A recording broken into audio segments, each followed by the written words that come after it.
So good morning all. ഇപ്പോൾ current time എന്ന് വെച്ചാൽ 5:35 ആണ്. 5:30ക്കാണ് എണീച്ചത്. ഫോണൊക്കെ എടുത്ത് റെഡി ആയി വന്നപ്പോൾ ഈ ടൈമായി. സോ ഇപ്പോൾ നമുക്ക് രാവിലത്തെ മോർണിംഗ് റൂട്ടീൻ കാര്യങ്ങളൊക്കെ ഇനി ഫിനിഷ് ചെയ്യണം. അത് കഴിഞ്ഞിട്ടായിരിക്കും നമ്മൾ ട്രെയിൻ എടുക്കുന്നത്. പിന്നെ അത് കഴിഞ്ഞിട്ട് ഇന്ന് കോളേജിൽ പോകണം. പിന്നെ കുറച്ചധികം പരിപാടി വന്നിട്ടുണ്ട്. സോ വീഡിയോ റെക്കോർഡ് ചെയ്യാണ്ട് ചിലപ്പോൾ അത് മോർണിംഗ് തന്നെ റെക്കോർഡ് ചെയ്യും, അല്ലെങ്കിൽ ചിലപ്പോൾ കോളേജിൽ നിന്ന് വന്നിട്ടായിരിക്കും. എന്തായാലും ടൈം കിട്ടണ പോലെ ഇരിക്കും. സോ ഇന്ന് എന്തായാലും നേരത്തെ കോളേജിൽ പോകണം. കുറച്ചധികം പരിപാടിയുണ്ട് കോളേജിൽ. സോ മോർണിംഗ് റൂട്ടീൻസൊക്കെ നമുക്ക് ആദ്യം തീർക്കാം. സോ ഞാനിപ്പോൾ ഒരു 1 വീക്കായിട്ട് വായിച്ചുകൊണ്ടിരിക്കുന്ന ബുക്ക് എന്ന് വെച്ചാൽ 48 Laws of Power എന്ന് പറഞ്ഞ ഈ ഒരു ബുക്കാണ്. ഇത് അത്യാവശ്യം കിഡിലും ബുക്ക് തന്നെയാണ്. ഞാൻ ഓൾറെഡി ഇതിൻ്റെ കുറച്ചൊരു റിവ്യൂ ഞാൻ കഴിഞ്ഞ വീഡിയോയിൽ എപ്പിസോഡ് 1 ചെയ്തിട്ടുണ്ടായിരുന്നു. സോ ഇതിൽ നിന്നൊരു നമുക്കൊരു 3-4 പേജ് ഇനി വായിക്കണം. So let's go. So book reading കാര്യങ്ങളൊക്കെ കഴിഞ്ഞിട്ടുണ്ട്. ഏകദേശം ഒരു 5 പേജ് അല്ലെങ്കിൽ ഒരു 4 പേജൊക്കെ മാക്സിമം വായിക്കാറുള്ളൂ.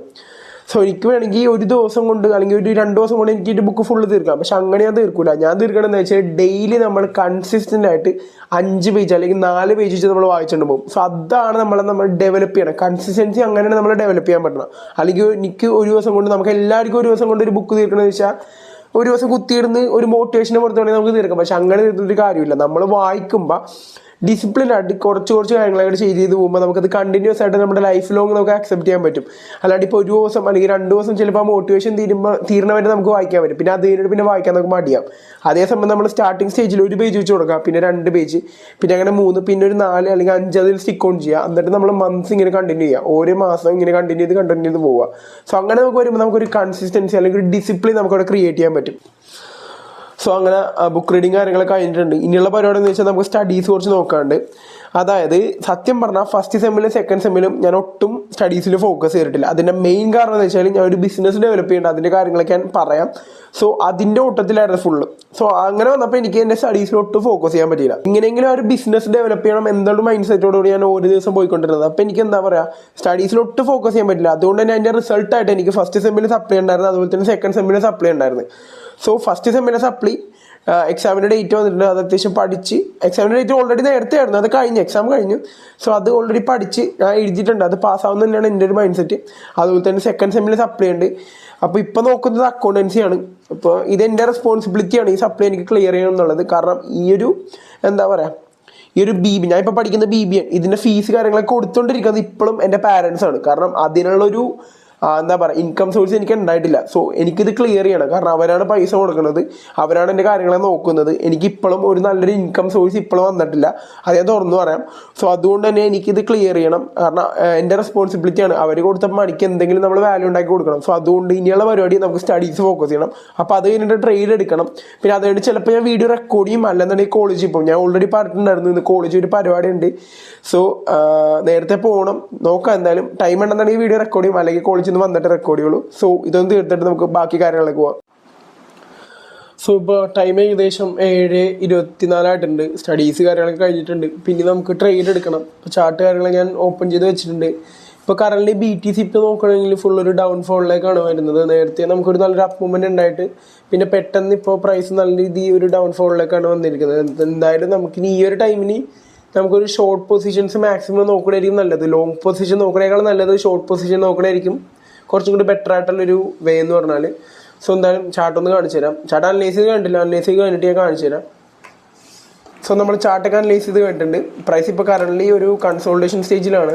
സോ ഈ ഒരു കൺസോൾട്ടേഷൻ കഴിഞ്ഞ് പ്രൈസ് അടിയിൽ ഒന്ന് ഈ ഒരു ഏരിയയിൽ ഒന്ന് റിജക്റ്റ് ആയിട്ട് ഇവിടെ നിന്ന് ഒരു അപ്പ് മൂവ്മെൻറ്റ് ഉണ്ടാകുമ്പോഴായിരിക്കും ഇവിടെ നിന്നായിരിക്കും നമ്മുടെ എൻട്രി പൊസിഷൻ നമ്മൾ എടുക്കാണ്ട് പോകുന്നത്. ഇവിടെ നിന്നായിരിക്കും നമ്മുടെ എൻട്രി. സോ ഇവിടെ നിന്നായിരിക്കും നമ്മുടെ ഒരു 1:2 റിസ്ക് റിവാർഡ് റേഷ്യോയിൽ നമ്മുടെ ആ ഒരു എൻട്രി നമ്മൾ പ്ലാൻ ചെയ്തിരിക്കുന്നത്. സോ എന്തായാലും പ്രൈസ് ഈ ഒരു റേഞ്ചിൽ എത്തേണ്ടവരെ നമുക്ക് വെയിറ്റ് ചെയ്യണം. ഇപ്പം എന്തായാലും ഞാൻ എന്താ പറയുക ഒരു അലേർട്ട് വെച്ചിട്ട് ഞാൻ എന്തായാലും കോളേജിലേക്ക് പോകും. അപ്പോൾ അവിടെ വെച്ചിട്ട് ആ ഒരു പ്രൈസ് ഇവിടെ എത്തുമ്പോൾ നമുക്ക് ഫോണിൽ നോട്ടിഫിക്കേഷൻ വരും. സോ അപ്പോഴായിരിക്കും ഞാൻ ട്രേഡ് കാര്യങ്ങളൊക്കെ ഓപ്പൺ ചെയ്യുന്നത്.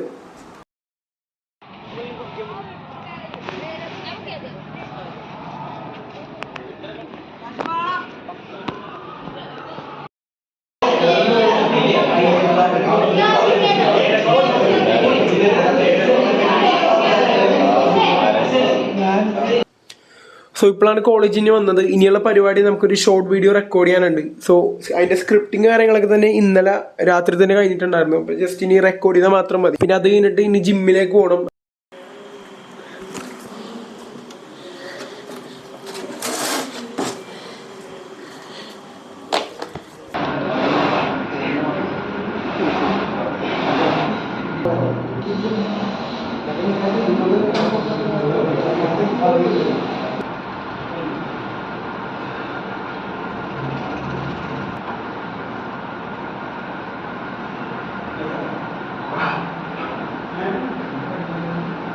ആക്ച്വലി ഞാൻ ജിം എന്ന് പറഞ്ഞ ഒരു ആക്ടിവിറ്റി ഞാൻ സ്കിപ്പ് ചെയ്യാറില്ല. ഇപ്പൊ എന്തെങ്കിലും സിറ്റുവേഷൻ വന്ന് ഇപ്പൊ പുറത്തു പോകേണ്ടി വന്നാലും വേറെ എന്തെങ്കിലും സിറ്റുവേഷൻ വന്നാലും വീട്ടിൽ ഇരുന്നാലും ഞാൻ വർക്കൗട്ട് ചെയ്യാറുണ്ട്. ജിം എന്ന് പറഞ്ഞ ഒരു ആക്ടിവിറ്റി ഞാൻ മുടക്കാറില്ല. ഇപ്പൊ എവിടെയെങ്കിലും പോയിട്ട് വന്നാലും എത്ര രാത്രി ആയാലും ഞാൻ വീട്ടിൽ ഇരുന്ന് വർക്കൗട്ട് ചെയ്യും. സോ അതെന്റെ ഒരു ഡിസിപ്ലിന്റെ ഒരു ഭാഗമായിട്ടാണ്.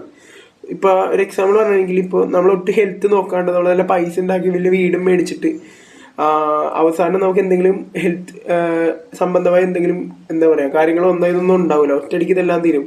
സോ ഫസ്റ്റ് ഇമ്പോർട്ടൻസ് ഞാൻ എപ്പോഴും ഹെൽത്തിനാണ് കൊടുക്കാറുള്ളത്. സോ നിങ്ങളും ഹെൽത്തിന് ഒരു ഇമ്പോർട്ടൻസ് കൊടുക്കുക. അങ്ങനെയാണെന്നുണ്ടെങ്കിൽ നിങ്ങൾക്ക് ഭാവിയിൽ ഒരു വലിയൊരു റിഗ്രറ്റ് തന്നെ എടുത്ത് മാറ്റാനായിട്ട് പറ്റും. സോ ഇന്നത്തെ ഒരു ഡേ അത്യാവശ്യം നമുക്ക് പ്രൊഡക്റ്റീവായിട്ട് തന്നെ യൂസ് ചെയ്യാൻ പറ്റിയിട്ടുണ്ട്. ഇപ്പോൾ വർക്കൗട്ട് ആയാലും ബാക്കി കാര്യങ്ങളായാലും എല്ലാം നമുക്ക് പ്രൊഡക്റ്റീവായിട്ട് തന്നെ യൂസ് ചെയ്യാൻ പറ്റിയിട്ടുണ്ട്. സോ ഇത് എപ്പിസോഡ് 2 ആയിരുന്നു. പിന്നെ നമുക്ക് 3 ഇടണം, 4 ഇടണം. ഇനി ഞങ്ങളുടെ എപ്പിസോഡ് ഇങ്ങനെ പതിയെ ഇട്ടിട്ട് പോകുന്നതാണ് ഞാൻ ഉദ്ദേശിക്കുന്നത്. സോ അപ്പം നിങ്ങളുടെ സപ്പോർട്ട് എന്തായാലും വേണം. സോ ഈ ഒരു ഡേനേക്കാളും അടുത്തൊരു ഡേ ഇതിലും പ്രൊഡക്റ്റീവ് ആക്കണം എന്നാണ് എൻ്റെ ഒരു ഡ്രീം. അതായത് ഞാൻ ഉദ്ദേശിക്കുന്നത് ഡേ ബൈ ഡേ ഇമ്പ്രൂവ് ആകാനാണ്. പക്ഷേ ഈ ഒരു ഡേ എങ്ങനെയായിരുന്നു അതിന് ഡബിൾ പ്രൊഡക്റ്റീവ് ആയിരിക്കണം അടുത്ത ദിവസം എന്ന് വെച്ചാൽ നാളെയാണ്. ഈ ഒരു എപ്പിസോഡ് ഇവിടെ വെച്ച് വൈൻഡപ്പ് ചെയ്യാനുള്ള ടൈം ആയിട്ടുണ്ട്. ഇപ്പം തന്നെ കുറച്ച് ലേറ്റായി. ഓൾറെഡി ബെഡ് ടൈം കഴിഞ്ഞിട്ടുണ്ട്. ഇപ്പം എനിക്ക് നേരത്തെ കിടന്നാൽ മാത്രമേ എനിക്ക് ഇതുപോലെ നാളെ എനിക്ക് ഇതേ സംഭവം റിപ്പീറ്റ് ചെയ്യാൻ പറ്റുള്ളൂ. അതുപോലെ ഈ ഒരു എപ്പിസോഡ് കണ്ടിന്യൂ ചെയ്തുകൊണ്ട് പോകാൻ പറ്റുള്ളൂ. അതുകൊണ്ട് എനിക്കിപ്പോൾ കിടക്കണം. ഇപ്പം തന്നെ എനിക്ക് നല്ല രീതിയിൽ ഉറക്കം വരുന്നുണ്ട്. കാരണം ഉറങ്ങിയാൽ മാത്രമേ എൻ്റെ റിക്കവറി പ്രോസസ്സും കാര്യങ്ങളൊക്കെ പ്രോപ്പറായിട്ട് നടക്കുകയുള്ളൂ. എന്തായാലും ഇതുപോലത്തെ എപ്പിസോഡ് ഇനിയും ഉണ്ടാവും. Okay, by.